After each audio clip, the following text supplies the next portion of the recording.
Hola a todos, pues este es el primer video del canal. El día de hoy vamos a estar hablando sobre un tema muy importante de anatomía, el cual es el de la columna vertebral. Bien, pues la columna vertebral, también conocida como raquis, forma parte de lo que es la región dorsal del tronco. Es un largo tallo óseo, el cual está pues compuesto a su vez por varias piezas óseas, conocidas como vértebras, que también vamos a estudiar el día de hoy. Y pues nos brinda pues varias funciones, entre ellas lo que son la función de pues movimiento, la de soporte y la de protección. Pues de movimiento nos permite ciertos movimientos como lo son la flexión, que podemos ver en esta imagen de aquí, ¿sí?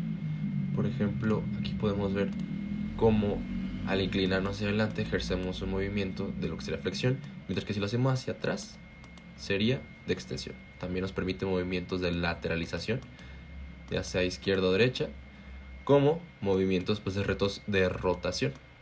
Ahora existe otro movimiento que no está en esta imagen, pero que se conoce como circunducción, que básicamente es la combinación de todos los movimientos que estamos viendo aquí. De soporte, pues se podría decir que es de sus funciones principales, ya que nos permite mandar lo que es toda la presión, todo el peso de lo que es el tronco hacia lo que sería el centro gravitatorio, que sería pues la pelvis, y de aquí mandarlo a lo que serían los miembros inferiores a su vez. Ahora, de protección, también muy importante, porque dentro de ella alberga, protege, a lo que es la médula espinal, junto pues con lo que son sus envolturas, ¿no? Además pues de plexos venosos, arterias y raíces espinales que vamos a ver más adelante. Bien, ahora, esta columna vertebral, hablando sobre datos más específicos, más generales sobre ella, pues se menciona que mide 75 centímetros en lo que son los hombres y mide más o menos una longitud de lo que sería de 60 a 65 centímetros en mujeres. Bien, ahora otra cosa súper importante es que la columna vertebral presenta curvaturas naturales, es decir, curvaturas fisiológicas en número de 4, mismas que nos dividen a la columna vertebral en sectores, ¿sí? Tenemos, por ejemplo, un sector cervical que compone 7 vértebras, un sector torácico, también conocido como dorsal, que tiene 12 vértebras, una lumbar que tiene 5 vértebras y una porción, un sector sacrococcigio, que presenta en su porción sacra, que es este hueso de aquí, 5 vértebras fusionadas. El coxis, de igual manera, presenta de 3 a 5 vértebras fusionadas. ¿Sí? Ahora, ¿por qué están fusionadas? Bueno, esto no es más que por un desarrollo evolutivo, por una necesidad del hombre de mandar pues todo el peso, como ya dijimos, al centro gravitatorio, que es a la pelvis. La pelvis pues está compuesta por lo que es el coxal y pues junto con sus articulaciones, las cuales son la sacrocoxigia. Entonces pues se necesita una mayor fuerza, ¿no?, por parte de lo que es el sacro. Entonces por eso es que está fusionada, ¿sí? Bien, adentrándonos un poquito más dentro de las curvaturas, que son muy importantes, pues vamos a ver que tenemos curvaturas tanto primarias como secundarias. Ahora, ¿por qué se dividen de esta manera? Para empezar, las curvaturas primarias son la cifosis, mientras que las curvaturas secundarias se conocen como lordosis. ¿A qué se debe que unas sean primarias y otras sean secundarias? Bueno, pues se dice que son primarias porque son las primeras en estar presentes. Como vemos en esta imagen, pues podemos ver que mientras se está dando lo que es un desarrollo fetal, un desarrollo embrionario, la primera curvatura natural que presenta nuestra columna vertebral es una cifosis, es decir, una concavidad anterior como la que vemos aquí. ¿sí? Una concavidad anterior. Mientras que en las lordosis presentamos una concavidad, más bien una convexidad posterior, ¿sí? Que es la que estamos viendo acá. Bien, pues dijimos que las curvaturas primarias son las primeras en estar y son las que persisten pues a lo largo de toda nuestra vida. ¿A qué se debe que tengamos estas curvaturas secundarias? Bueno, pues otra vez no son más que un desarrollo evolutivo por esta característica tan peculiar que nos caracteriza a los humanos, que es la bipedestación, es decir, que podamos tener esta postura muy erguida, ¿no? Característica de los humanos. Se dice que la primer lordosis, que es la cervical, ¿sí?, se presenta cuando el niño recién nacido, cuando el bebé empieza a tener control sobre los movimientos de los músculos del cuello, es decir, los músculos que están en la región cervical. Se dice que más o menos desde que el feto empieza a desarrollar estos músculos, pues es que empieza a formarse esta lordosis, pero se empieza a desarrollar mayormente cuando el bebé empieza a por sí solo poder sostener la cabeza, que es como más o menos a los 3 meses. Ahora, la segunda lordosis o la segunda curvatura se forma alrededor más o menos de lo que sería el terminando lo que es el segundo año de vida, que sería entre el año y medio, 2 años, que es cuando los niños empiezan a caminar, algunos pues antes, pero justamente es cuando se empieza a desarrollar esta lordosis, esta curvatura secundaria, y se dice que termina de desarrollarse cuando los niños empiezan a desarrollar lo que es el aparato locomotor, es decir, cuando empiezan a correr, cuando empiezan a saltar, cuando empiezan a realizar más actividades, que es más o menos a los 5 años. ¿Ok? Entonces, pues, eso sobre las curvaturas. Ahora, algo muy importante es que vamos a tener variaciones o anormalidades, más bien, patológicas en estas curvaturas.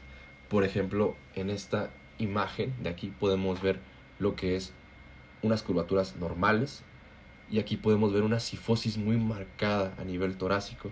Acá podemos ver una lordosis muy marcada a nivel lumbar. Ahora, es importante que sepan que las mujeres naturalmente van a tener su lordosis lumbar más marcada que los hombres. Otra vez, esto por un desarrollo evolutivo, porque pues pareciera que tras tantas generaciones de mujeres tan embarazadas, ¿qué es lo que pasa en los embarazos? Pues como ya sabemos, pues hay un vientre muy grande, hay una presión por el pues niño que está aquí adentro, ¿no? Perdón por mis dibujos, pero pues el peso de este feto pues va a estar ejerciendo una presión, ¿no?, hacia lo que sería, por fuerzas de gravedad, hacia lo que sería el centro gravitatorio propiamente. Entonces, ¿qué pasa? Pues esta lordosis lumbar trata de compensar ese peso. Entonces pareciera que esta es la causa, ¿no?, de que las mujeres tengan esta lordosis lumbar más marcada que los hombres. Ahora, obviamente, si esta es la razón por la que las mujeres, aunque no estén embarazadas, la tienen, pues cuando estén embarazadas, pues mucho más marcada va a estar. Pero pues se puede presentar también en procesos patológicos donde la propia fisionomía, por ejemplo, del paciente pudiera condicionar que estén desarrollando esta lordosis excesiva o esta cifosis torácica, ya sea por una mala postura, ¿no?, condicionada por la fisionomía pues de la persona. Ahora es importante que ustedes noten que esto es en un sentido antero-posterior, ¿sí? Es decir, de adelante hacia atrás o de atrás hacia adelante. Pero no solamente tenemos anormalidades en pues esa proyección, sino también en una proyección sagital, donde por ejemplo las personas pueden tener lo que se conoce como una lateralización, que es que la columna se incline hacia ya sea la izquierda o la derecha, y esto se conoce justamente como escoliosis, ¿sí? Otra vez, esto puede ser condicionado por la fisionomía del paciente, donde por ejemplo vamos a esquematizar aquí que digamos que esta paciente tuviera su pierna izquierda más corta que la derecha, pues ¿qué va a pasar? Pues la columna va a tender a inclinarse hacia donde esa pierna esté más corta, ¿sí? Entre otras causas, pero ese sería pues un ejemplo muy claro. Ahora bien, ahora sí, empezando a estudiar lo que nos compete el día de hoy, son pues las vértebras, pues vamos a ver que hay un concepto que se usa mucho, que es el de vértebra tipo. ¿Y a qué hace alusión, a qué se refiere este concepto? Pues básicamente a una vértebra que tiene todas las características comunes que tienen todas las vértebras de todos los sectores, ya sea cervical, torácico, lumbar. Incluso las sacras, aunque atrofiadas, pero pues se comparten de alguna manera. Bien, pues empezando a describir muy generalmente, pues vamos a empezar describiendo lo que sería un cuerpo, que sería esta parte de aquí. Se encuentra en la parte más anterior de la vértebra. Tenemos unos pedículos, que son estos de aquí, unas apófisis transversas, unas apófisis articulares, una apófisis espinosa y unas láminas, además de forámenes, foramen vertebral y un foramen de conjunción o intervertebral, que vamos a ver ahorita más adelante cómo es que se forma. Ok, bien, pues vamos a empezar a escribir un poquito más detalladamente cada una de las partes que conforman una vértebra, empezando por el cuerpo. Bien, pues para describir al cuerpo hay que empezar entendiendo que esta es la parte que funge como el sostén de lo que es el tronco de nuestro cuerpo, ¿sí? Se dice que tiene la forma de un tambor o como pues de un cilindro con dos caras, una superior y una inferior, las cuales van a ser cóncavas hacia adentro, es decir, podemos ver aquí que están como sumidas, ¿no? ¿Esto por qué? Esto se explica sencillamente por el disco intervertebral que encontramos interpuesto o superpuesto a cada vértebra, ¿no? Esto se explica porque los discos intervertebrales tienen una forma, vamos a ver más adelante en articulaciones, tienen una forma biconvexa, ¿sí? Esto parece como un bolillo, pero pues imagínense la forma, ¿no?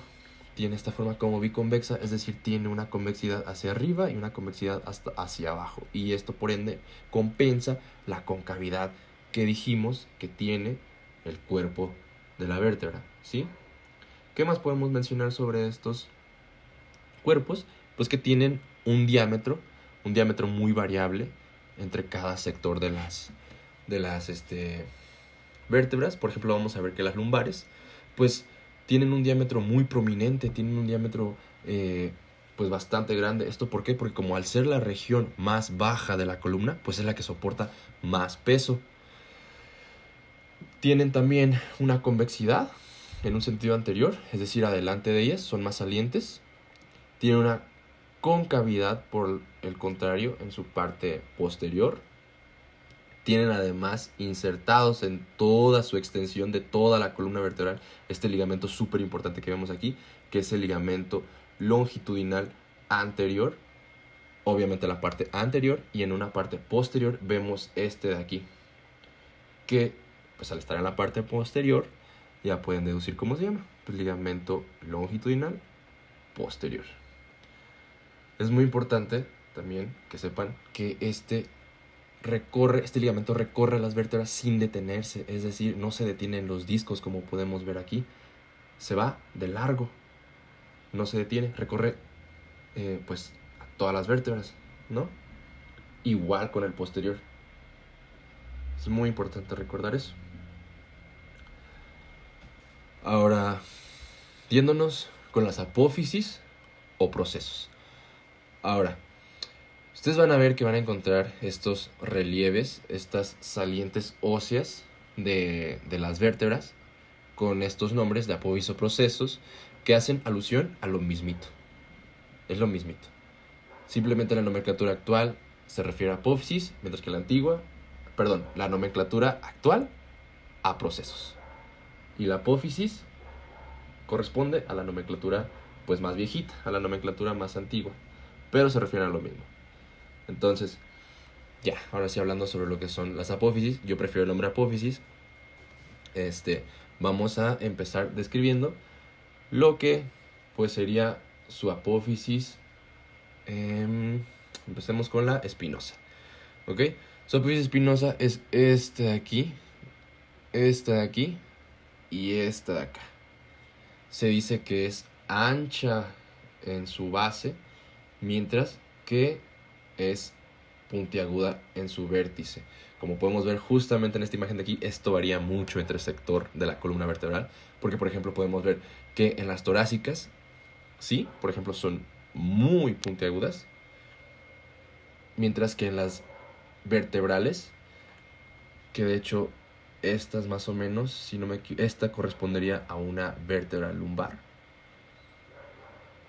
son más achatadas, no son tan no tienen un vértice tan puntiagudo, sino son más achatadas. De hecho, algunos libros dicen que tienen como la forma de una hacha, ¿sí? Y de hecho, algo muy característico que vamos a ver en las cervicales es que son bífidas. De hecho, las apófisis espinosas son bífidas, es decir, tienen como esta formita de aquí, ¿no? Como una cola de sirena, digámosle así.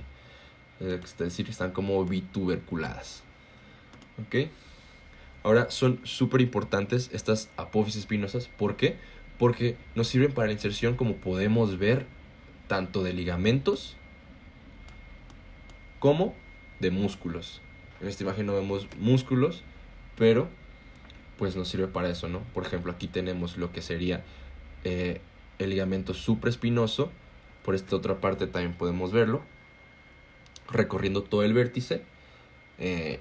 Esto no es para que lo sepan ahorita, pero, por ejemplo, este ligamento se inserta en lo que es básicamente como dije, todos los vértices de todas las apófisis espinosas. Y a nivel de C7 se continúa como lo que se conoce ligamento nucal, ¿sí? Mientras que como ligamento interespinoso. Dijimos ligamento supraespinoso, ¿ok? Ahora, pues, vamos a hablar sobre las apófisis transversas. Las apófisis transversas son estas que vemos aquí, estas de aquí. Estas se dice que pues son apófisis que nacen de lo que sería entre los pedículos y las apófisis articulares, que son estas de aquí. En un momento vamos a hablar sobre ellas.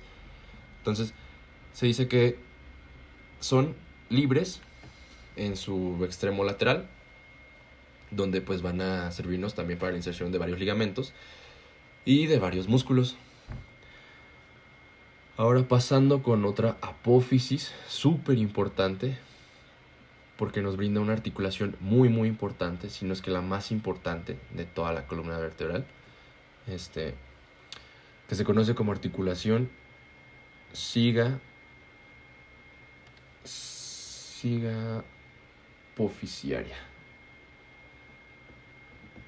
Sigapofisiaria. ¿Esto por qué?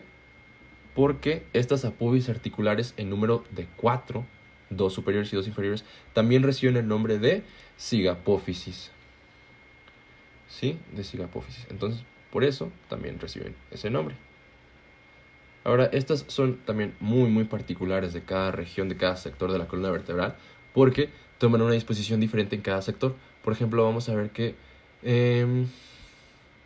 así de rapidito, por ejemplo, en el sector cervical, sus carillas articulares, es decir, esta parte de aquí, tienen una inclinación hacia atrás y hacia arriba, mientras que las superficies articulares inferiores de las apófisis articulares inferiores tienen una disposición hacia adelante y hacia abajo, ¿sí?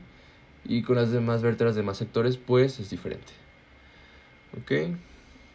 Bien, pues ahora pues hablando sobre lo que son los pedículos y las láminas, que también son muy muy importantes, pues son también en número de 2 de cada lado, es decir, son pares.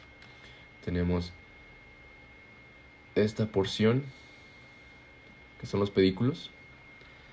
Los pedículos pues nacen prácticamente de la cara posterior. Esto es posterior y esto es anterior. Los pedículos nacen de la cara posterior de los cuerpos vertebrales y se encargan de unir con todo lo que es el resto de el cuerpo vertebral. Perdón, de la vértebra, ¿no? De todas las demás apófisis. ¿Sí? Algo muy importante es que estos pedículos presentan escotaduras. Una tanto superior como una inferior. Y estas son súper importantes porque ahorita vamos a ver que forman algo que se conoce como foramen intervertebral. ¿Sí? Ahora, las láminas. Hablando sobre las láminas, también en número de 2, estas se dice que emergen o son la continuación de lo que son los pedículos. Estos de aquí, estas son las láminas. Son cuadriláteras, son pues delgadas, anchas y pues de hecho la unión de estas dos en una parte media se continúa con lo que es la apófisis espinosa, ¿sí? Entonces estas son las láminas y estos son los pedículos, ¿ok? Súper importante. ¿Por qué?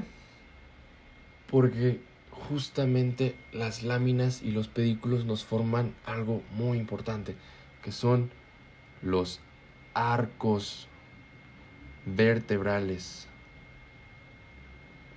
¿Sí? ¿Qué es el arco vertebral? Otra vez, la unión de los pedículos con las láminas. Esta parte que vemos aquí, de hecho en esta imagen ya de rojo, es el arco vertebral, el cual es muy importante porque a su vez nos forma otra estructura de la cual vamos a hablar a continuación, que se conoce como foramen vertebral. ¿Ok? Bien. Pues hablando sobre el foramen vertebral, ya dijimos cómo es que se delimita. Pues en su cara anterior, el foramen vertebral estaría compuesto por la cara posterior del cuerpo vertebral, mientras que en su parte posterolateral por lo que sería el arco vertebral, ¿sí? Ahora, si nosotros hiciéramos un corte, más o menos a este nivel, como vemos aquí, veríamos esto de aquí. Si lo vemos más detallado todavía, veríamos todo esto de aquí. Todo eso se aloja en el foramen vertebral. Y el foramen vertebral, en conjunto con los demás forámenes vertebrales de todas las demás vértebras, nos conforman algo que se conoce como conducto o canal vertebral. También lo van a encontrar con el nombre de conducto o canal raquídeo, pero básicamente es lo mismito. ¿Y qué se aloja dentro de este conducto vertebral? Pues ya dijimos en un principio que una de las funciones de la médula era proteger, ¿no? ¿Qué protegía? A la médula espinal. Pero además de eso, se encuentran otras cosas dentro de este conducto vertebral. Ya dijimos que se encuentra la médula. ¿Qué otras cosas? Encontramos este espacio de aquí, que se conoce como espacio extradural. ¿Y qué se encuentra ahí? Se encuentra esta grasita, este tejido adiposo, conocido como grasa epidural o grasa extradural. ¿Cuál es la función de que ese tejido adiposo esté ahí? Pues de que la médula espinal no esté chocando con cada movimiento contra pues, lo que serían los huesos. ¿Qué otras cosas encontramos? Las raíces espinales, como las que vemos aquí. Encontramos la raíz espinal posterior y la raíz espinal anterior. Encontramos parte de lo que sería este ganglio, conocido como el ganglio sensitivo, ¿sí? O ganglio posterior. Encontramos también estos plexos súper importantes. Encontramos esta vena de aquí, conocida como vena basivertebral, la cual perfora al cuerpo vertebral por su cara posterior. Y es por eso justamente que si ustedes toman una vértebra y la observan en su cara posterior, van a ver que está muy muy perforada, justamente por eso, por estas venas basivertebrales. ¿Ok? Y pues obviamente encontramos también lo que serían las envolturas de lo que es la médula espinal, yendo desde externo a interno. Pues encontramos la dura madre, que es la más externa. Encontramos la aracnoides, que sería la media, y encontramos la pía madre, que es la que está más cerca o pegada a lo que es la médula espinal. Algo súper importante que de repente les pueden tomar es que se encuentra entre la aracnoides y la pía madre. Pues se encuentra lo que es el espacio subaracnoideo. ¿Qué hay en el espacio subaracnoideo? LCR, ¿sí? Líquido cefalorraquídeo. Así de fácil. Ok, ahora vamos con lo que habíamos mencionado hace un momento, que son los forámenes vertebrales. Ya dijimos cómo estaban compuestos los forámenes vertebrales. Por las escotaduras que tienen los pedículos, ¿sí? Tanto en su parte superior como en su parte inferior, ¿sí? Vemos aquí esta escotadura, vemos aquí otra escotadura, tanto de una vértebra suprayacente con una subyacente, y de donde emergen lo que son, pues, donde emergen lo que son las raíces espinales. Ahora, esta imagen de aquí, ¿por qué se las puse? Porque, ¿qué tiene que ver, pues, esta imagen con los forámenes intervertebrales? Pues, hace un momento, al comienzo más o menos del video, dijimos que por encima de los cuerpos vertebrales, ¿sí?, teníamos lo que eran los discos intervertebrales. Ahora, más adelante, en el próximo video de articulaciones, vamos a ver lo que son los discos intervertebrales, los cuales están compuestos en su periferia por lo que es el anillo fibroso, ¿sí? Y dentro almacena a lo que es el núcleo pulposo, ¿ok? Este núcleo pulposo, súper importante porque justamente es el que nos permite que, pues, además de que no choquen las vértebras entre ellas, pues permite que tengamos un estiramiento adecuado y que las presiones ejercidas hacia abajo, hacia el centro gravitatorio, pues no dañen a lo que serían las vértebras, una vértebra subyacente, ¿no? Bien, pero ¿qué pasa en una hernia, por ejemplo? Una hernia. Lo que pasa es que este núcleo pulposo se sale, ¿no? Se tiende a salir hacia lo que es la parte posterior. Pero algo súper importante que mencionamos también en lo que eran los cuerpos vertebrales, déjalo por acá, aquí está, es que los cuerpos vertebrales presentaban esto de aquí, que era el ligamento longitudinal posterior, el cual dijimos que recorría la cara posterior de los cuerpos vertebrales en toda su extensión, y dijimos que sin detenerse, ¿cierto? Dijimos que pasaba de largo a los discos intervertebrales, no hacía excepciones, vámonos, se iba. Incluso se dice que este ligamento se continúa hasta lo que es la base del coxis, continuándose como ligamento sacrodural de Trollar. Pero, en fin, lo que importa es que ustedes sepan que se continúa y que pasa por los discos intervertebrales, pero lo hace solamente en una pequeña porción, es decir, no lo hace en toda la extensión de la cara posterior del cuerpo vertebral, sino solamente en una porción. ¿Qué pasa entonces?